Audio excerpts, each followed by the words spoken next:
ಮಾನ್ಯ ಸಿದ್ದರಾಮಯ್ಯನವರು ಇದ್ರ ಕಡೆ ಒಂದು ಸ್ವಲ್ಪ ಈ ಕಡೆ ನೋಡಿ ಏನು ತಾವು ಮಾತನ್ನು ಕೊಟ್ಟಿದ್ದೀರಿ. ಇವತ್ತು ನವೆಂಬರ್ಗೆ 1ಕ್ಕೆ ಏನು ವಾಹನ ಚಾಲಕರು, ನಿರ್ವಾಹಕರು, ಲೋಡರ್ಸು, ಕ್ಲೀನರ್ಸು ಇವರೆಲ್ಲರೂ ಏನು ನೇಮಕಾತಿಯಲ್ಲಿ ತಗೊಳ್ತಂತ ತಾವು ಮಾತು ಕೊಟ್ಟಿದ್ರಿ. ಹಾಗಾಗಿ ತಾವು ಅಹಿಂದ ನಾಯಕರು ಕೂಡ ಆಗಿದ್ರಿ, ಹಾಗೆ ಕಾರ್ಮಿಕರ ನಾಯಕರು ಕೂಡ ಆಗ್ಬೇಕಂತ ಹೇಳಿ ಅವರು ಕೆಲಸ ತೊಗೊಂಡು ಬೇಡ ಅನ್ನಂಗಿಲ್ಲ. ಅವರು ಸಮಾನ ಕೆಲಸಕ್ಕೆ ಸಮಾನ ಏನೋ ವೇತನ ಕೊಟ್ಟ ವಿಷಯದಿಂದ ಅವ್ರಿಗೆ ಕೆಲಸ ತೊಗೊಂಡು ಬೇಡ ಅನ್ನಂಗಿಲ್ಲ. ಆಮೇಲೆ ಇವ್ರು ಅವಾಚ್ಯ ಶಬ್ದಗಳಿಂದ ಮಾತಾಡುವಂಥದ್ದು ಆಗ್ಬಾರ್ದು. ಅಧಿಕಾರಿಗಳಂದ್ರೆ ಅಧಿಕಾರಿ ಅವರು ದರ್ಪವನ್ನು ತೋರಿಸುವಂಥ ಒಂದು ದೊಡ್ಡ ತಪ್ಪು. ಈಗ ಅವ್ರ ಕೆಲಸ ಮಾಡ್ಲಿಕ್ಕಂದ್ರೆ ಅವ್ರ ಮೇಲೆ ಏನು ಬರೀತೀರಿ ಬರೀ ಅವಾಚ್ಯ ಶಬ್ದಗಳಿಂದ ಮಾತಾಡೋದು ಒಂದು. ಆಮೇಲೆ ಈಗ ಕೆಲವೊಬ್ಬರನ್ನ ಟಾರ್ಗೆಟ್ ಮಾಡಿ ಅವ್ರನ್ನ ಕೆಲಸದಿಂದ ತೆಗೆಯುವಂಥ ವ್ಯವಸ್ಥೆ ಕೂಡ ಆಗ್ತದೆ. ಕಮಿಷನರ್ ಮುಂದೆ ಹೇಳಿದ್ರು ಅವರು ಯಾರು ತಗೊಂಡು ಅವ್ರಿಗೆ ಮಾಹಿತಿ ಸಿಗುತ್ತೋ ಅಂಥವ್ರನ್ನ ಟಾರ್ಗೆಟ್ ಮಾಡಿ ಕೆಲಸದಿಂದ ತೆಗೆಯುವಂಥ ವ್ಯವಸ್ಥೆ ಕೂಡ ಎಲ್ಲರೂ ನನ್ನ ಪರಿಚಯದಾರ್ರಿ. ಅವರು ನಾನು ಹೇಳ್ತಿದ್ದೀನಿ, ಅವ್ರು ಅಕಸ್ಮಾತ್ ದಾರ ಸಿಕ್ಕಿಸ್ ನನ್ನ ಮಾತಾಡ್ತೀನಿ. ಈಗ ಏನಾಗುತ್ತೆ, ಈಗ ನಮ್ಮಲ್ಲಿ ಸಹಿತ ಸುಮಾರು ಮಿನಿಸ್ಟರ್ ಸಾಪು 450 ಜನ ಇದಾರ್ರಿ. ಎಲ್ಲರೂ ಒಂದೇ ಥರ ಇರಲ್ಲ. ಈಗ ಸುಮಾರು ಒಂದು 300 ಜನ ಡ್ರೈವರ್ಸ್ ಇದಾರೆ. ಸ್ವಲ್ಪ ಯಾರೋ ಒಬ್ಬರು ಸ್ವಲ್ಪ ತಪ್ಪು ಮಾಡ್ತಾರೆ ಅನ್ಸುತ್ತೆ, ಏನಾರ ಇಶ್ಯೂಸ್ ಆಗಿರ್ಬೋದು. ಬಟ್ ಅವ್ರು ಏನಾದ್ರು ಸಮಸ್ಯೆ ಇದ್ದಾರೆ ಬಂದು ನಾನು ಗಮನಿಸುವ ಅಂತ ಹೇಳಿದ್ದೀನಿ. ಒಂದು ಕೆಲಸದ ದೃಷ್ಟಿಯಿಂದನೇ ಹೇಳ್ಬೇಕು ಹೊರತಾಗಿ ಉದ್ದೇಶಪೂರ್ವಕವಾಗಿ ವೈಯಕ್ತಿಕವಾಗಿ ಟಾರ್ಗೆಟ್ ಮಾಡೋದು ತಪ್ಪು, ಯಾರು ಇರಲ್ರಿ. ಆಯ್ತ್ರಿ, ಅಂತದನ್ನಿದ್ರೆ ಸಹಿತ ಅದನ್ನ ಅವ್ರಿಗೆ ನಮ್ಮವ್ರು ಸರಿಪಡಿಸ್ತಾರೆ. ಅವರು ಸಮಸ್ಯೆ ಏನಂತ ಹೇಳ್ತೀವಿ. ಯಾಕಂದ್ರೆ ಸುಮಾರು ನಾವಿಲ್ಲಿ ಆಯುಕ್ತರಾಗಿ ಹೋಗಿದ್ದ ಮುಂಚೆ ಭಾಳ ಸ್ಟ್ರೈಕ್ ಆದ್ರು. ಯಾಕಂದ್ರೆ ತೊಂದರೆ ಆಗಲ್ಲ, ಭಾಳ ಇಶ್ಯೂಸ್. ನಾವೆಲ್ಲ ನಿಮ್ಗೆ ಕರೆಸಿ ಮೇಲೆ ಟ್ರೈನಿಂಗ್ ಕೊಟ್ಟು ಮೀಟಿಂಗ್ ಮಾಡಿ ನಿಮ್ಮ ಎಲ್ಲ ಇವರು ಸಂಘದ ಪದಾಧಿಕಾರಿಗಳು ಬಂದು ಮೇಲೆ ಡಿಸ್ಕಸ್ ಮಾಡಿದ ಮೇಲೆ ನಾವು ಸಹಿತ ಕಾಂಟ್ರಾಕ್ಟ್ ಮೇಲೆ ಸ್ಯಾಲರಿ ಕೊಡಿರ್ಬೋದು. ನಿಮ್ಗೆ ಏನು ನಾವು ಸೌಲಭ್ಯ ಕೊಡೋದೆಲ್ಲ ಕೊಡ್ತಾ ಇದ್ವಿ. ಆಯ್ತ್ರಿ, ಈಗೇನು ಕೆಲವಷ್ಟು ನಾವು ಕರೆಕ್ಟಾಗಿ ನೀವು ಕೆಲಸ ಮಾಡಿರ್ಬೇಕಾದ್ರೆ ನಾವು ಕಾಂಟ್ರಾಕ್ಟ್ ಪೇಮೆಂಟ್ ಮಾಡ್ತಾ ಇದ್ವಿ. ಕಾಂಟ್ರಾಕ್ಟರ್ಗೆ ಕಾಂಟ್ರಾಕ್ಟ್ ಪೇಮೆಂಟ್ ಆಗ್ತಾ ಇಲ್ಲ ಅಂತ ಒಂದು ವಾದ ಇದು ನಮ್ಗೆ ಕಂಪ್ಲೇಂಟು. ಎರಡನೇದು ESIPF ಬಗ್ಗೆ ನೀವು ನಮ್ಗೆ ಅರ್ಜಿ ಕೊಡಲ್ಲ ಅಂದ್ರೂ ಸಹಿತ ನಾವು ನಮ್ಗೆ ಕೊಟ್ಟಂತ ಪ್ರತಿ ನಾವು ಪೇಮೆಂಟ್ ಮಾಡ್ಬೇಕು. ನಾವು ಏನೇನು ಮಿಸ್ಟೇಕ್ ಮಾಡಬೇಕು ನಾವು ಪ್ರತಿಯೊಂದು ಸುಮಾರು ಒಂದು 30 ನೋಟಿಸ್ ಇಶ್ಯೂ ಮಾಡಿ ನಾವು ಬ್ಲಾಕ್ಲಿಸ್ಟ್ ಸೇರಿಸಲಿಕ್ಕೆ ನಾವು ಕ್ರಮ ಕೈಗೊಂಡಿದ್ದೀವಿ.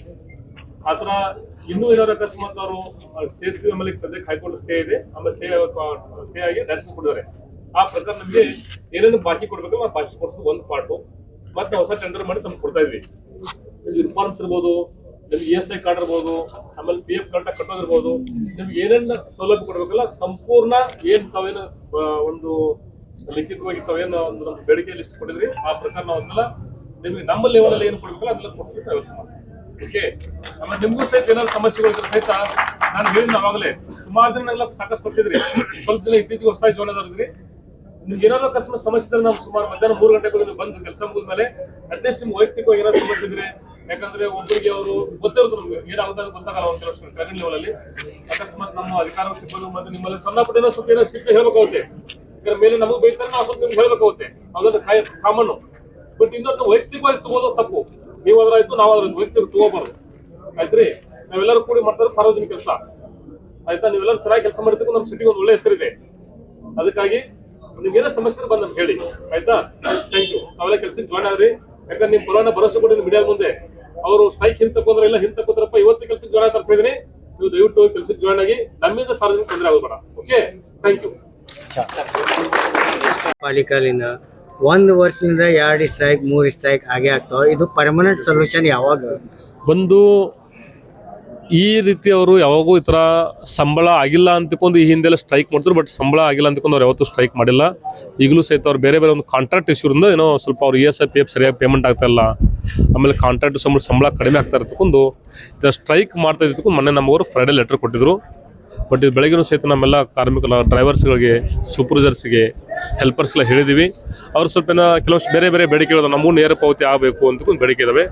ನಮ್ಮ ಹಂತದಲ್ಲಿ ಏನು ಮಾಡಬೇಕಲ್ಲ ಮಹಾನಗರ ಪಾಲಿಕೆ ವ್ಯಾಪ್ತಿಯಲ್ಲಿ ನಾವು ಖಂಡಿತ ನಾವು ಮಾಡ್ತಾ ಇದ್ವಿ. ಈಗಾಗಲೂ ಸಹಿತ ಅವ್ರ ನೇರ ಪಾವತಿ ಸಂಬಂಧಪಟ್ಟಂಗೆ ಸರ್ಕಾರನೂ ಸಹಿತ ಈಗಾಗಲೇ ಮಾಹಿತಿ ಎಲ್ಲ ಕೇಳ್ತಿದ್ರೆ ನಾವು ಸಹಿತ ಅವ್ರ ಸಂಪೂರ್ಣ ಅವ್ರ ವೈಯಕ್ತಿಕ ಮಾಹಿತಿ, ಎಷ್ಟು ಜನ ವರ್ಕರ್ಸ್ ಇದ್ದಾರೆ, ಯಾವಾಗಿಂದ ಕೆಲಸ ಮಾಡ್ತಾರೆ ಅಂತಕೊಂಡು ನಾವು ಸಹಿತ ಮಾಹಿತಿ ಕಳಿಸ್ಕೊಟ್ಟಿದ್ವಿ. ಒಂದು ಅವ್ರದ್ದೇನು ಬೇಡಿಕೆ ಇದೆ, ಒಂದು ಅವ್ರ ESIPF ಇರ್ಬೋದು, ಪೇಮೆಂಟ್ ಇರ್ಬೋದು, ನಾವು ಸಹಿತ ಅವರು ಕರೆಕ್ಟಾಗಿ ಪೇಮೆಂಟ್ ಮಾಡ್ಲಿಕ್ಕೆ ವ್ಯವಸ್ಥೆ ಮಾಡ್ತೀವಿ. ಸ್ವಲ್ಪ ಕಾಂಟ್ರಾಕ್ಟರ್ ವೈಫಲ್ಯದಿಂದ ಅವ್ರಿಗೆ ಸ್ವಲ್ಪ ಪೇಮೆಂಟ್ ಕಡಿಮೆ ಆಗ್ತಾ ಇರೋದಕ್ಕೊಂದು ಕಂಪ್ಲೇಂಟ್ ಇದೆ. ಈಗಾಗಲೇ ನಾವು ಸಹಿತ ಕಾಂಟ್ರಾಕ್ಟರ್ಗೆ ಹಲವಾರು ಬಾರಿ ಸಾಕಷ್ಟು ಬಾರಿ ನೋಟಿಸ್ ಕೊಟ್ಟಿದ್ವಿ. ನೋಟಿಸ್ ಕೊಟ್ಟು ಸಹಿತ ನಾವು ಅವರಿಗೆ ಬ್ಲ್ಯಾಕ್ ಲಿಸ್ಟ್ಗೂ ಸಹಿತ ನಾವು ಸೇರಿಸಿದ್ವಿ. ಅದರ ಹೈಕೋರ್ಟಲ್ಲಿ ಚಾಲೆಂಜ್ ಮಾಡಿ ನ್ಯಾಯಾಲಯದಿಂದ ಅವರಿಗೆ ಈ ಥರ ಕನ್ಸಿಡರ್ ಮಾಡಿ ಅಂತಕೊಂಡು ಹೇಳೋದ್ರಿಂದ ನಾವು ಅದನ್ನ ಪ್ರೊಸೆಸ್ ಮಾಡ್ತಾ ಇದ್ವಿ. ಯಾವ ರೀತಿ ಅವ್ನು ನಾವು ಕಾನೂನು ಕ್ರಮ ಜರುಗಿಸಬೇಕು, ನಾವು ಕಂಪ್ಲೀಟ್ ಕಾರ್ಪೊರೇಷನ್ ಕೆಲಸ ಮಾಡ್ತೀವಿ. ಸರ್, ಇದು ನಗರ ಸ್ವಚ್ಛತೆ ಆಗಂಗಿಲ್ಲ ಈ ಸ್ಟ್ರೈಕ್ ಆದ ನಂತರ. ಇದು ಜವಾಬ್ದಾರಿ ಯಾವುದು? ಮಹಾನಗರ ಪಾಲಿಕೆದು, ಕಾಂಟ್ರಾಕ್ಟರ್? ಇಲ್ಲ, ಒಂದು ಬೇಸಿಕ್ ನಡೆಸಿದೆ. ಜನರಿಗೆ ಮೂಲಭೂತ ಸ್ವಚ್ಛತೆ ಇರ್ಬೋದು, ಕುಡಿ ನೀರು ಇರ್ಬೋದು, ವಿದ್ಯುತ್ ಬೀದಿ ದೀಪ ಇರ್ಬೋದು. ನಮ್ಮದು ಸಂಪೂರ್ಣ ಮಹಾನಗರ ಪಾಲಿಕೆ ಜವಾಬ್ದಾರಿ. ಒಂದು ಕಾಂಟ್ರಾಕ್ಟರ್ಗೆ ನಾವು ವರ್ಕ್ ಆರ್ಡರ್ ಕೊಡ್ತೀವಿ. ಕಾಂಟ್ರಾಕ್ಟರ್ಗೆ ನಮಗೆ ಮ್ಯಾನ್ ಪವರ್ ಸಪ್ಲೈ ಮಾಡಬೇಕು. ಆದರೆ ನಾವು ಕಾಂಟ್ರಾಕ್ಟ್ ಜವಾಬ್ದಾರಿ ಅಂತ ಹಾಕಲ್ಲ, ಅವ್ರ ಮುಖಾಂತರ ನಾವು ಕೆಲಸ ತೊಗೋಬೇಕು. ನಾವು ಮಾಡ್ತಾ ಇದ್ವಿ. ಬಟ್ ಅವ್ರಿಗೇನೋ ಕೆಲವು ವೈಯಕ್ತಿಕ ಸಮಸ್ಯೆ ಇದ್ದಾವೆ. ನಾವು ಏನಾದ್ರು ಸಹಿತ ಅವ್ರು ಬಂದು ನಮ್ಮ ಗಮನಕ್ಕೆ ತುಂಬ ಅಂತ ಹೇಳಿದ್ವಿ. ಅವ್ರು ನೇರವಾಗಿ ಈ ಥರ ಬಂದು ಇವತ್ತು ಸ್ಟ್ರೈಕ್ ಕೂತ್ಕೊಂಡಿರೋದ್ರಿಂದ ನಾನು ಅವ್ರೆಲ್ಲ ತಿಳಿಸಿ ಹೇಳಿದ್ವಿ. ಈ ಥರ ನೇರವಾಗಿ ಬಂದು ಈ ಥರ ಕುಂಡೋದ್ರಿಂದ ಮೇಲೆ ಸಿಟಿಲಿ ಈ ಥರ ತೊಂದರೆ ಆಗ್ತದೆ, ಆ ಥರ ಮಾಡೋಕೆ ಬಿಡುತ್ತೆ ಹೇಳಿದ್ವಿ. ಅವರು ಸಹಿತ ಒಪ್ಕೊಂಡಿದ್ದಾರೆ. ಯಾರಿಗೆ ಅಂದರೆ ಸುಮಾರು ಒಂದು 200 ಜನದಲ್ಲಿ ಒಂದು 10-20 ಜನಕ್ಕೆ ಅವರು ಸ್ವಲ್ಪ ಕಾಂಟ್ರಾಕ್ಟ್ಸು ಸ್ವಲ್ಪ ಕಡಿಮೆ ಪೇಮೆಂಟ್ ಹಾಕೋದು, ಅವ್ರು ESIPF ಕಟ್ ಮಾಡೋದ್ರಿಂದ ತೊಂದರೆ ಆಗ್ತದೆ. ಅದಕ್ಕಾಗಿ ಅವ್ರ ಕಡೆಯಿಂದೆಲ್ಲ ಲಿಸ್ಟ್ ತೊಗೊಂಡು ನಮ್ಮ ಕಡೆಯಿಂದ ಸ್ವಲ್ಪ ಎಲ್ಲ ಲಿಸ್ಟ್ ಔಟ್ ಮಾಡಿ ಕಾಂಟ್ರಾಕ್ಟರ್ ಪುನಃ ನೋಟಿಸ್ ಕೊಟ್ಟು ನಾವು ಅವ್ರ ಮೇಲೆ ಡಿಸಿಪ್ಲಿನ್ ಆಕ್ಷನ್ ಮಾಡ್ತೀವಿ. ಈಗ ಅವ್ರು ಹೇಳಿದ್ರು ಅಧಿಕಾರಿಯಿಂದ ಲೇಬರ್ಸ್ಗೆ ತೊಂದರೆ ಆಗ್ತಾವ. ಇಲ್ಲ ಅಂದರೆ ಏನಾಗುತ್ತೆ, ಸುಮಾರು ಜನ ತಮಗೆ ಗೊತ್ತಿದೆ, ಎಲ್ಲ 100 ಜನ ಎಂಪ್ಲಾಯ್ಸ್ ಎಲ್ಲ ಒಂದೇ ಥರ ಇರಲ್ಲ. ಯಾರೋ ಒಬ್ಬರಿಬ್ಬರು ತಪ್ಪು ಮಾಡ್ತಿರ್ತಾರೆ. ಆ ತಪ್ಪು ಮಾಡಿದಾಗ ಇವರು ಎಲ್ಲರ ಜೊತೆ ಸೇರಿಸಿ ಎಲ್ಲರೂ ಕಾಮನ್ ಆಗಿ ವಾರ್ನ್ ಮಾಡ್ತಿರ್ತಾರೆ. ಅದು ಸ್ವಾಭಾವಿಕ. ಅಂಥದ್ರಲ್ಲಿ ಏನಂದರೆ ಸುಮಾರು ಜನ ಸ್ವಲ್ಪ ಜನ ಡ್ರೈವರ್ಸು ಒಂದು ಟ್ರ್ಯಾಕ್ಟರ್ ಅಂದರೆ ಕಂಪ್ಲೀಟಾಗಿ ಒಂದು 2 ಟ್ರಿಪ್ ಮಾಡಬೇಕು, ಕಂಪ್ಲೀಟ್ ಅಂದ್ರೆ ಫುಲ್ ಆಗಿ ತುಂಬ್ಕೊಂಡು ಹೋಗಬೇಕು. ಅವರೆಲ್ಲ ಅರ್ಧ ತುಂಬ್ಕೊಂಡು ಹೋಗೋದು ಅಷ್ಟೇ. ಒಂದು ಸುಮಾರು ನಾವು ಕೆಲವು ವೇಟ್ ಚೆಕ್ ಮಾಡ್ತೀವಿ. ಮೊನ್ನೆ ಒಂದು ಟ್ರ್ಯಾಕ್ಟರ್ಲಿ 45 kg ಗಾರ್ಬೇಜ್ ತೊಗೊಂಡು ಹೋಗಿದ್ದಾರೆ. ಎಲ್ಲರೂ ಇಲ್ಲ, ಯಾರೊಬ್ರು ಮಾಡೋದ್ರಿಂದ ಆ ಥರ ಆಗ್ತಾ ಇದೆ. ಅದಕ್ಕೋಸ್ಕರ ಆ ಥರ ಏನೋ ಆಗಿರ್ಬೋದು. ನಮ್ಮವ್ರಿಗೂ ಸಹಿತ ನಾನು ವಾರ್ನ್ ಮಾಡ್ತೀನಿ. ಅವ್ರ ಜೊತೆ ಯಾವ ರೀತಿ ಸೌಜನ್ಯವಾಗಿ ಅವ್ರನ್ನ ಹೆಂಗೆ ಟೀಮ್ ಆಗಿ ಫ್ಯಾಮಿಲಿ ಮೆಂಬರ್ ಥರ ಕನ್ಸಿಡರ್ ಮಾಡಿ ಒಂದು ಟೀಮ್ ಆಗಿ ಕೆಲಸ ಮಾಡೋದ್ರಿಂದ ಬಿಜಾಪುರದಲ್ಲಿ ತಮ್ಗೆ ಗೊತ್ತಿದೆ ಸ್ವಚ್ಛತೆ ಬಗ್ಗೆ ಸಾರ್ವಜನಿಕರಾಯಿತು ಎಲ್ಲ ನಾಗರಿಕರಾಯಿತು ಭಾಳ ಒಂದು ಒಳ್ಳೆ ಅಭಿಪ್ರಾಯ ಇದೆ. ನಾವೆಲ್ಲರೂ ಕೂಡಿ ಮಾಡಿದಾಗ ಅದು ಸಕ್ಸಸ್ ಆಗುತ್ತೆ. ಆಯ್ತು, ಈಗ ಸರ್ವೆ ಕೆಲಸ ಸ್ಟಾರ್ಟ್ ಆಗಿದೆ. ಸರ್ವೆ ಮಾಡ್ತಿದ್ರೆ ಮೊನ್ನೆಯಿಂದ ಸರ್ವೆ ಸ್ಟಾರ್ಟ್ ಆಗಿದೆ.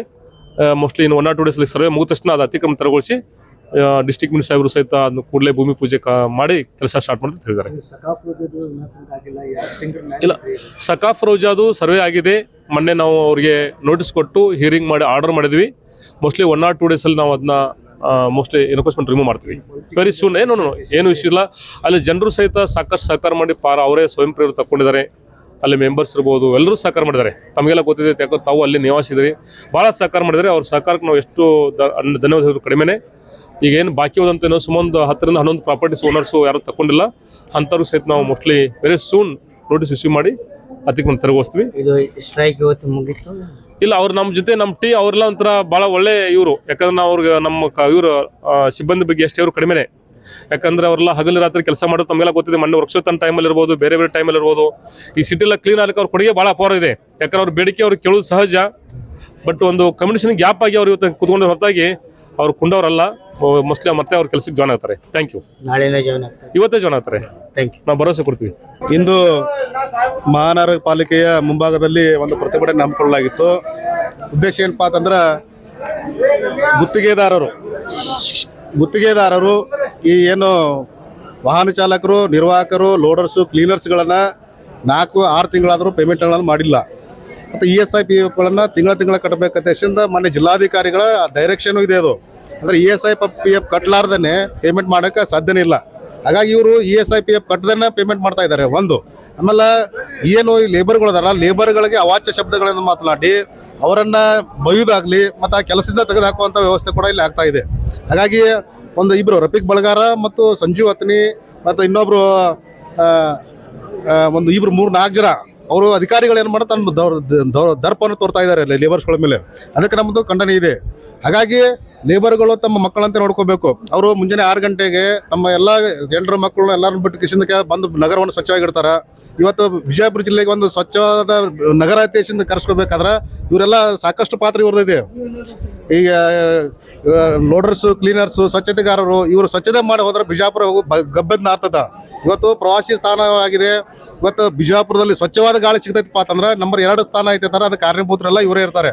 ಹಾಗಾಗಿ ಇವರೇನು ಆಯುಕ್ತರಾಗಲಿ, ಇವ್ರು ಯಾರೇ ಆಗಲಿ, ಇವರು ಅವ್ರು ತಮ್ಮ ಮಕ್ಕಳಂತೆ ನೋಡಿಕೊಂಡು ಅವ್ರಿಗೆ ತಿಂಗಳ ಪೇಮೆಂಟ್ಗಳನ್ನು ಹಾಕೋದಾಗಲಿ, ESIPFಗಳನ್ನು ಬದಲಾವಣೆ ಮಾಡೋದಾಗಲಿ, ಹಾಗೆ ನೇರ ನೇಮಕಾತಿ ಮಾಡ್ಕೋಬೇಕು. ಅವ್ರನ್ನು ಸುಮಾರು 15-20 ವರ್ಷಗಳಿಂದ ದುಡ್ಕೋತ ಬಂದಾರ. ಅವರು ಅವರನ್ನು ನೇರ ಮಾಡ್ಕೋಬೇಕು. ಅವ್ರನ್ನ ಬರೀ ದುಡ್ಸ್ಕೊಂಡು ಅದು ದುಡ್ಸ್ಕೊಂಡ್ ಬಿಟ್ರೆ ಏನಾಗುತ್ತೆ ಪರಿಸ್ಥಿತಿ ಅನ್ನೋಂಥದ್ದು ನಾವು ನೋಡ್ಬೇಕಾಗತ್ತೆ. ಇದು ಸಮಾನ ಕೆಲಸಕ್ಕೆ ಸಮಾನ ವೇತನ ಕೊಡ್ಬೇಕಂತ ಹೇಳಿ ಸರ್ಕಾರ ಆದೇಶನೇ ಇದೆ.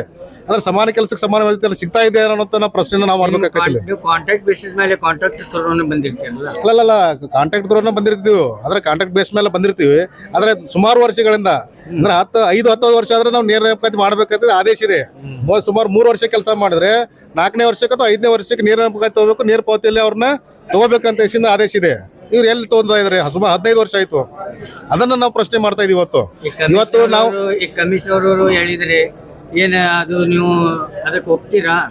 ಅಲ್ಲ, ಕಮಿಷನರ್ ಇವತ್ತು ಲೇಬರ್ ಪರವಾಗಿದ್ದಾರೆ ಇಲ್ಲ ಅಂತಲ್ಲ. ಇವತ್ತು ಇವರು ಗುತ್ತಿಗೆ ಆಧಾರ ಇರೋದ್ರಿಂದ ಗುತ್ತಿಗೆದಾರ ಮೇಲೆ ಕ್ರಮ ಕೈಗೊಳ್ಳಬೇಕಾದ್ರೆ ಕಮಿಷನರ್ ಕೆಲಸ ಅದು.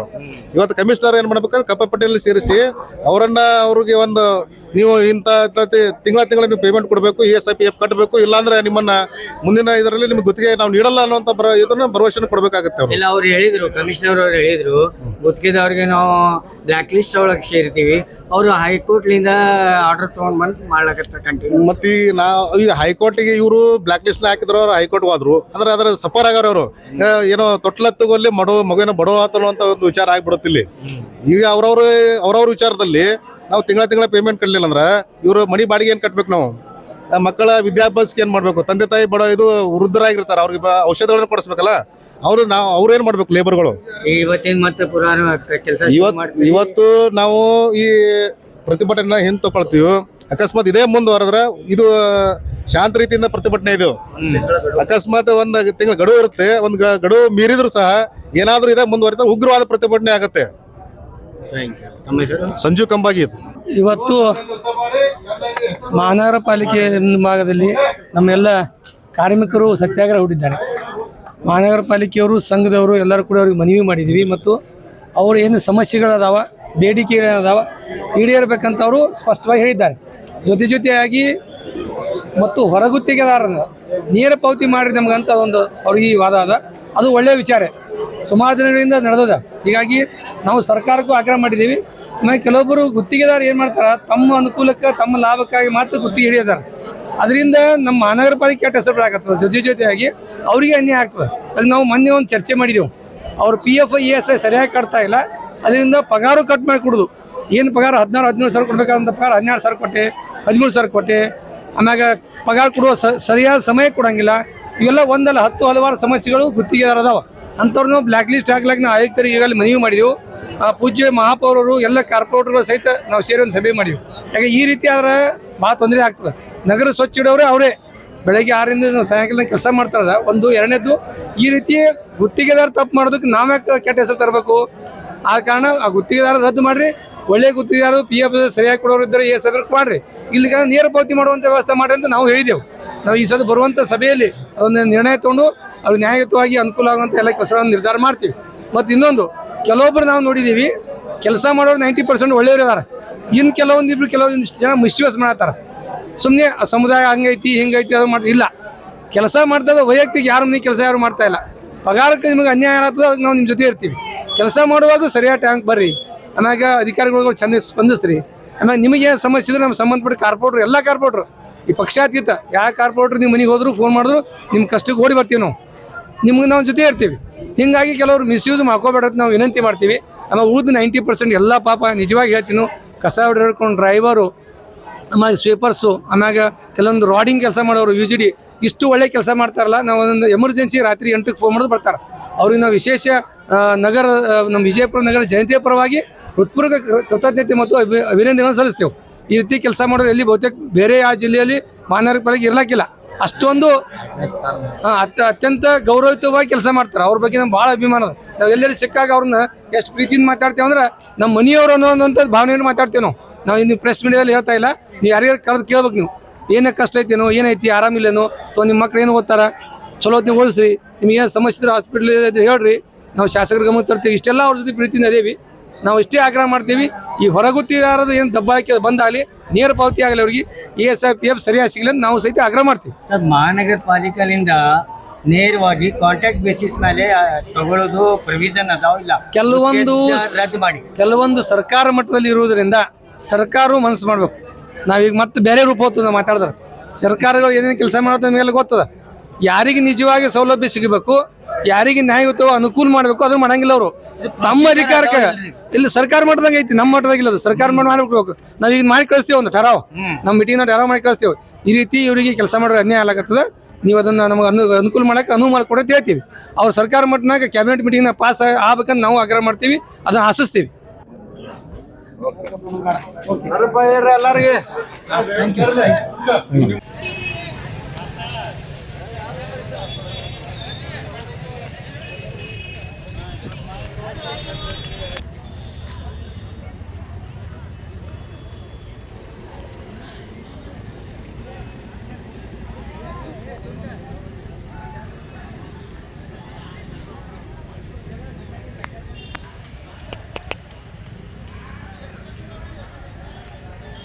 तो हर सुबह सुबह आप उठते हैं तो एक ही आवाज़ आपके कानों पे पड़ती है, गाड़ी वाला आया कचरा निकाल।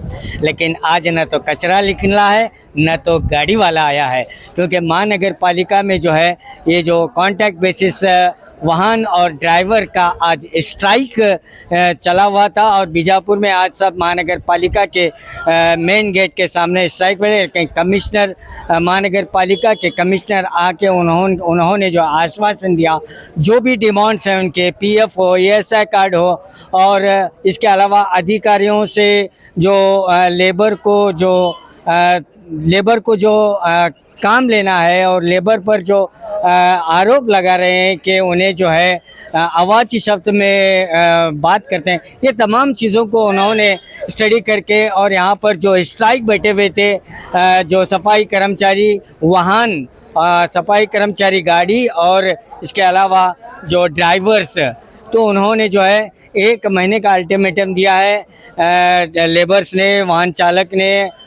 1 महीने के अंदर जो है अगर उनकी मांगे पूरी नहीं हुई तो इससे बड़ा वो आंदोलन करेंगे। लेकिन महानगर पालिका के कमिश्नर ने आकर तमाम उनके जो भी डिमांड्स हैं उनको जो है एक नज़रसानी करके उन्हें जो है दिलाने का भरोसा दिलाया है। और अभी भी जो है स्ट्राइक ख़त्म हो चुकी है। कल से आपके गली में ये गाड़ी और ये गाना ज़रूर आपको सुनाई देगा।